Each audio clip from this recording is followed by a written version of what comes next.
Welcome to the XR Magazine podcast. Dive deep with us into the mesmerizing world of immersive tech, where we bring you conversations with the trailblazers of XR, AI, and spatial computing. If you're curious about what's on the horizon and eager to be inspired, you're in the right place. Tune in and let's explore the digital frontier together. Today, we're speaking with Annabell Vaccano, who is a violinist, cultural manager, and entrepreneur in the field of arts and technology.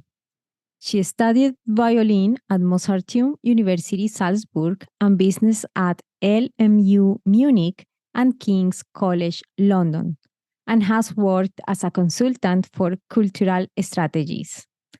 Annabell is the co-founder of Atopia.Space, the Metaverse for art and culture, and aims to solve the problem of cultural accessibility together with 15 world-renowned partner institutions by providing a platform where all museums, galleries, and stages in the world can be experienced in VR. She has been a frequently invited speaker for digitization in the arts, for example, at the Belvedere Museum, the University Ludwigsburg, or the University of Basel, and advises clients such as the Bavarian Parliament on their cultural strategies. This sounds amazing. I'm super excited about this episode. I can't wait to begin. Let's do it. Thank you so much, Annabell, for being here today. I'm super excited. We all want to hear about Atopia.Space and all the amazing things that you're doing. How is everything going in Munich, by the way? Oh, it's way too warm here, and we have like a heat wave. But apart from that, lots of good things upcoming. Thank you so much for having me. Oh, thank you so much. That's amazing. Yes, so okay, it seems you are, of course, pretty young. You've been creating all of this amazing business. We'd like to know a little bit about your background. What's your story like? I believe stories are very powerful, and because we're humans, we're driven by stories. So please let us know about yours. Sure.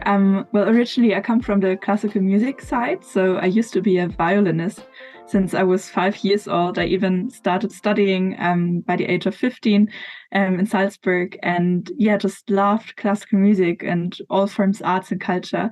However, at some point I decided to not become a professional violinist, but instead combine my passions in both music or culture in general with business and management, because I honestly just thought that the impact I can have on the industry can be much higher in this way. So I started studying business as well, worked in the intersection a lot. I worked in PR for classical music, in a consultancy specialized for cultural institutions. And in the past few years, I've also been working as a self-employed consultant for parliaments, for instance, the Bavarian Parliament, or also some other institutions, basically advising them on cultural strategies or digitization. And I've also built up a NGO in the art sphere, so it's all been about this combination. And since 1 year, or a bit more than a year, I've been building up Atopia. Wow, such an amazing journey. I guess it's a beautiful intersection when we can take a form of art and we finally get the realization that in order to bring it to people, there are other functions or other methods that we definitely need to learn, which is uncommon because usually in the artistic side, we are very concentrated in the improvement, enhancement of our own skills, right, as artists. But there is another component that either somebody does it for us, which is difficult and very super expensive, or we actually learn how to promote ourselves in the way that you did studying business. That was such a great move. Thank you for sharing that. That's an insightful piece right there. So how did your experiences at the Mozarteum University, it's like Salzburg and King's College, shape your perspective at the intersection of art and technology? Did it have some influence for you, or how did that work? Oh, it definitely had strong influences. I would say that the aspect of technology came pretty late in my life. But my whole passion and the mission that I have that is driving me still today basically came from the time when I was very intensively playing violin in Salzburg. We had often we had concerts for big crowds. And in Germany, we have the saying, I don't know if I can translate it right, of the silver sea, which basically relates to playing on a stage in front of only an audience that is usually above 70 years old, and which for me was always very strange. I was super young. I was so passionate about it, and I couldn't understand why not more young people would choose to visit these forms of events. And now I have to say, culture is more than just classical concerts. It can be so much. But for me, this was maybe the first realization from the violin career that led me into these other intersections. And then in business, you obviously don't do anything with arts, for instance, if you study that. But still, you learn so many things. So you can very, very well relate to the artistic industry and the cultural industry. So for me, it was really like learning these both extremes, like the art extreme, I would say, and the business extreme in university, and then bringing them together in my practical experience. Mm-hmm. Yeah, that's an amazing breakthrough that you went through there at discovering. Okay, maybe technology is also something that I can incorporate and even enhance, because these professions seem to be very traditional, classic. I myself am engaged sometimes in taking ballet, and I attend ballet events, and I notice how the audience tends to be a little bit, I mean, beside the families of the dancers, of course, the audience enjoys those events are more mature people. And I've also wondered the same. Thank you for sharing that. It's like a phenomenon. It's I think very valuable to create this type of experiences where other crowds also can enjoy this if they don't know how it is. Somehow they might imagine that it's something boring, or that haven't developed certain appreciation for the art. But I think that this medium, for example, these technological mediums, are a perfect way to try to bring this type of arts, or performing arts, etc., to a wider audience. So of course, so at some point you had this idea, I think I want to create something in this field, let's say museums, galleries. How does what break through that moment where you say, yes, that's it, this is exactly it, like no, why not any other thing, but why that one? I guess it has some influences from you, but I'd like to hear directly from you what is Of what course. was the time there? The idea came after attending a conference for cultural actors. And one of the main questions that these cultural actors asked themselves in the discussion circles was, how can we make digital content that is not boring? Like digital content is actually an experience. And my now co-founder, CTO, Valentin, I've known him for 5 years already. We basically moved into the same fletcher at some point, and he's been a full stack developer who's been focusing on the next iteration of the internet or spatial computing for the past 2 years, but also worked for huge clients before. We basically had a talk on the train ride back and brainstormed about how can we make digital true experiences happening. And very, very quickly we came to the answer that through this spatial social sense, or the metaverse, how we called it back then, we can actually make true experiences possible. And by that increase a lot of factors to the better for institutions. For instance, you can make institutions suddenly accessible to everyone. At this point, you have these, let's say, museums that usually have certain specialization or have topics that are of interest for people around the world, but they only can reach the people that are ultimately in the city they're based. This can be changed. You also have accessibility problems. You have many people that don't have access to anything culturally related close to them. You have younger generations that are sometimes even a bit scared because they, in a concert, for instance, they don't know what to wear, they don't know how to go there. And there's studies showing that the main issue why a lot of young people don't go into concerts or tend to go less is because they feel like it's not part of their realities. So by bringing these actors into the realities of young generations, we can make it more accessible in many, many ways. And there's lots of more benefits for it. But it was basically the starting point where we started to work on Atopia. Yeah, that's great. So, in your own view, how does this virtual reality technology, although I know it's not the only way to experience Atopia.Space, but let's say VR technology or mixed reality technology revolutionize cultural accessibility? What do you think about that? How does it revolutionize it so people understand what is the impact of this? The impact of Atopia itself or of mixed? Yeah, in terms of Yeah. allowing, yeah. Yes. So what Utopia is basically a platform on which you can experience all the world's museums, galleries, heritage sites, concerts, or cultural events. Everything that's kind of related to arts and culture will be made accessible there for consumers and in stunning visual quality with great partners across the world and in a very interactive and social way. So just imagine you as a user, you can either open the app on a simple browser, or you just put on a VR headset if you have one and open the app, and you can choose from all the offers that we have and engage and discover new parts of the world entirely. And we're basically a B2B2C platform. So we operate with both consumers and institutions. For institutions, we allow a very easy way to access all the technology that is necessary for them. There's a lot of generalist platforms out there, but they're often not really suiting to the needs of cultural institutions. For the first part, because of just strategic questions, a lot of institutions don't want to be sharing a platform with, for instance, pure marketing or branding endeavors. But also technologically speaking, there's just a lot of features that are really necessary for institutions, but don't really make sense for anyone else. So for them, we just basically provide them with access to a well-working backend so they don't have to developing anything in that regard themselves. And for the users, we just provide a new way of discovering, because you have so many existing experiences from culture institutions in the VR or XR space.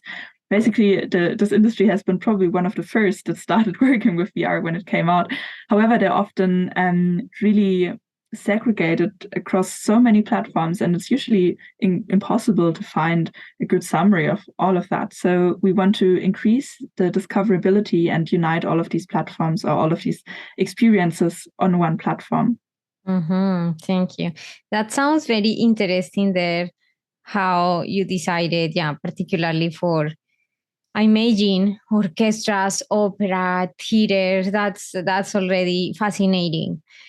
When you were developing the platform, what were your more like biggest challenges? I know always there are so many, but what were the most relevant ones and how you were able to, with your team, to overcome them? I think technically it's obviously a huge project, and good management or good project management and roadmaps have been proven to be really, really effective. But I think the most important problem at the beginning is just we didn't have any resources. It was just my co-founder and me, and I unfortunately cannot really program. I'm not a person that made all the partnerships that we already have and everything else. So there was literally one person building this. But fortunately, at this point, we just announced a funding round with really amazing VCs and angels also that will allow us to hire a few more developers and hopefully speed up the process. Wow, that sounds super exciting. We're gonna collaborate with that and putting it everywhere that we can to help out to spread the voice of your raising funds. So that's great. Thank you. So yeah, yeah, I understand your project is so amazing. Very, it involves a lot of technicals, and of course, you were doing the partnerships. How has been for you the experience of reaching out to them, considering these fields have been a little bit on the traditional side, right? As we were saying, sometimes the audiences are even a little bit of mature audience. So how do you approach them and say, hey, now I have this amazing thing, when they have been very more familiar with traditional methods of publishing their own spaces? How has been that experience? Well, it is definitely not a sector that is easy to reach, I would say. Yes. Because the people, and that's the beautiful part of this industry and the reason why I love working with it, the people are usually extremely intrinsically motivated. You have to know that the average persons working in, let's say, museums are very, very well educated. They often PhDs, but the salary is really bad, honestly. So they really work there because they're so passionate about what they're doing on average. Not everyone, but most of them in my experience. So also if you reach out to them, if you work to them, they don't operate to make profits usually.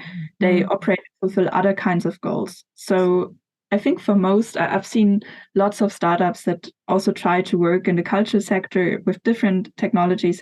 And often they had a very, very tough time because you cannot do sales to cultural institutions in the way you would do sales kind of maybe the rest of the business world. But you really have to focus on the problems that you're solving for them and the problems that are actually important to them. For instance, yes, institutions can earn money with us, but much more important for many of them is that they can reach their accessibility. They can fulfill the mission that they have to be accessible to as diverse groups as possible. They can finally display all of their collection elements. In average, a museum only displays 5% of the total collection.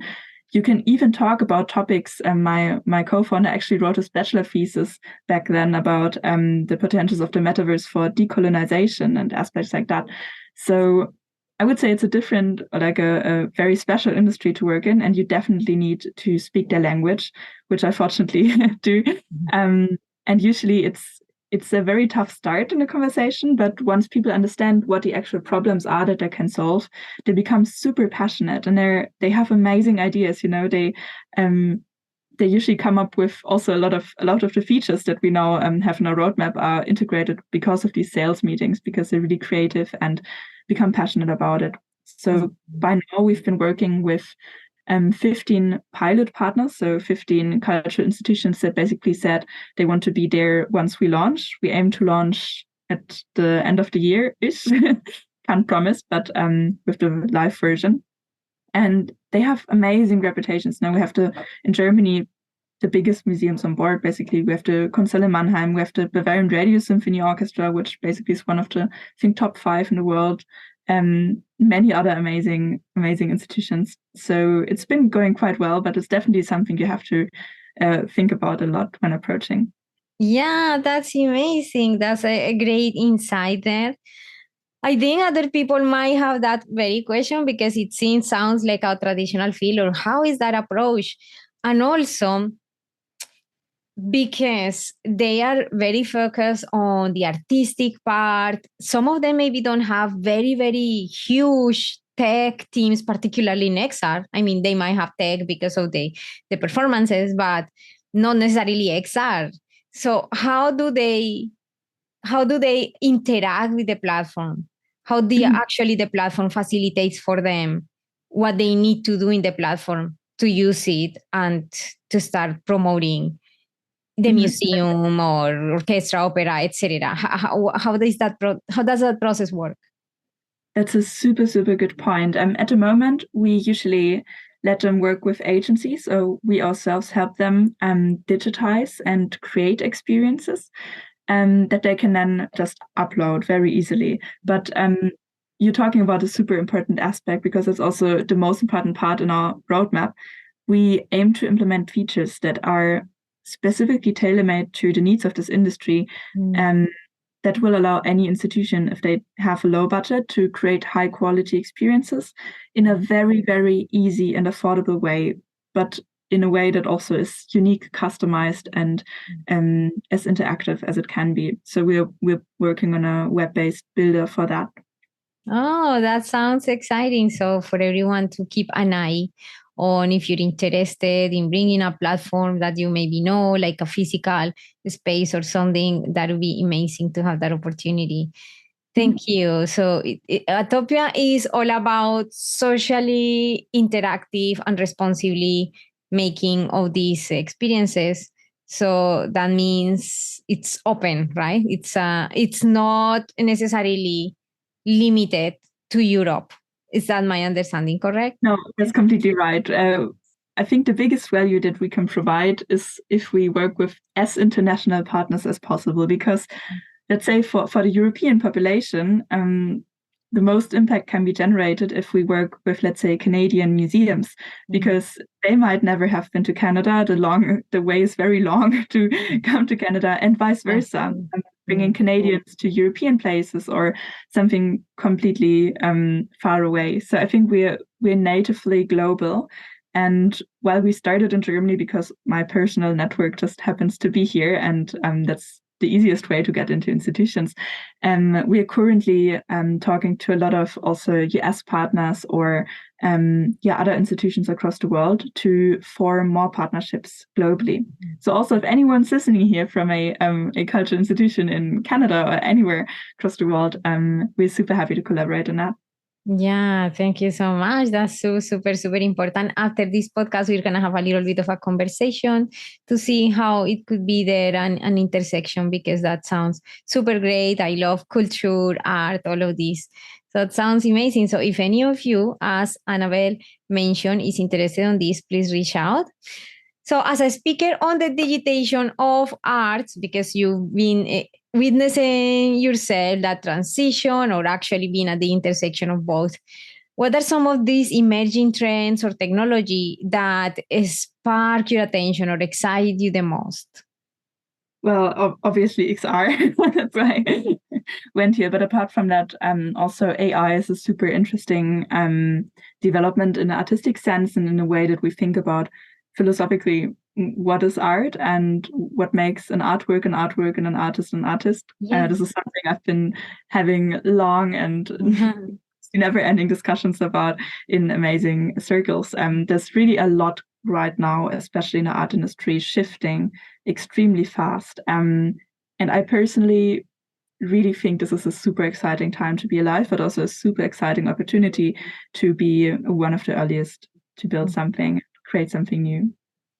Yeah, you mentioned something super cool about the philosophy side of this, because traditional artists could experience a little bit of rejection because of the tool maybe performing even abilities that might be traditionally done by humans. So but there is certain people in the world, certain artists that have like an open view of the opportunities maybe that might arise from that. So that's exciting to hear that. And the other point is that I actually envision myself in every museum, big museums in the world. Sometimes we had these people, the guides that help the tours, saying, oh, this is a piece from this era, and this is the contextual background, the historical background, etc.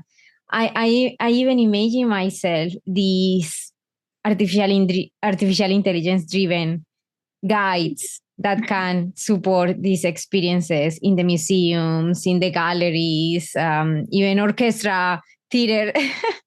So that We're is working on that. Let's phrase it like that. Yeah. We're currently implementing, for instance, AI NPCs, basically, or AI-based curators that are trained on the, or automatically get trained on the metadata or historical data of the artworks that get uploaded on our platform, and can basically assist you and personalized answer all of your questions, because in reality you never really have one curator that follows you around and answers you any questions. It's also a way that we can make art and art learning much more accessible and exciting. So yeah, definitely there's amazing intersections on that. Oh yeah, so that is what you mean in your platform about consulting and advising as well, or that's another aspect, different aspect? And no, it's basically a functionality. It's like an AI powered curator that follows you around and helps you. And as an institution, you can switch it on or off. Wow, sounds amazing. So, okay, so it seems you are going to be launching towards the end of the year, right? If somebody at this point has any questions or would like to participate in that first group of experiences that will be enjoying the presence in Atopia.Space, how they can reach out or how they can find more information about it? How is that? Where can they get a hold of you? I think the best way to reach out is just over my email. That's I don't know if it's good to spell it, but Yeah, it's okay, Annabell at Atopia.Space. It's Annabell at Atopia.Space. Otherwise, you can reach us over our website, over LinkedIn. We're very responsive on all kinds of channels, so we're super happy to hear from you. And yeah, we have a very, very great special discounts for the ones that decide to be launch partners for us. So it's definitely worth being early in this sense. Yeah, that's exciting. We like to promote even more often this, because this is about cultural accessibility. This might be a new term for some people out there, but it's the possibility of experiencing these traditional places in a way that was not possible. For me, I would love to go and visit all of these places in Europe. And so as soon as this is ready, I like to visit as a user, because I can have a better informed decision on whether I should go in person to these places or not. And that's part of the beauty of this as well. Like, we can make better informed decisions before investing all of this money in a ticket, in a plane ticket, in a hotel, and then finding that maybe we should have been in another place instead. So yeah, that's great. Is there anything else that you wish I had asked you today, Annabell? I think we could probably talk for hours about art philosophy and the potential of Yes. Yes. But I think it's amazing to be in a podcast. Maybe one more thing, we obviously also currently beta testing. So if there's anyone interested in kind of trying out the platform before anyone else can, we have a closed list. So if you go on our website, www.atopia.space, you can sign up to test it already. Wow, that sounds exciting. That's the most exciting part, I think. I didn't know like there was an early access like that, but I think that we should try, and especially if you have these places, physical spaces that you could try to bring to other audiences. Yeah, thank you so much. It's super exciting. We're gonna be in a touch, of course, and we're gonna be sharing all of these amazing story and Atopia.Space services with museums, performing arts, galleries, orchestras, operas, theater, so that anybody can connect from anywhere in the world. Thank you so much, Annabell, for this amazing episode today. And if you are watching or listening, please share this episode with one of your family members or friends that you feel that could get a lot of benefit. Thank you so much, and see you in the next episode. Bye for now.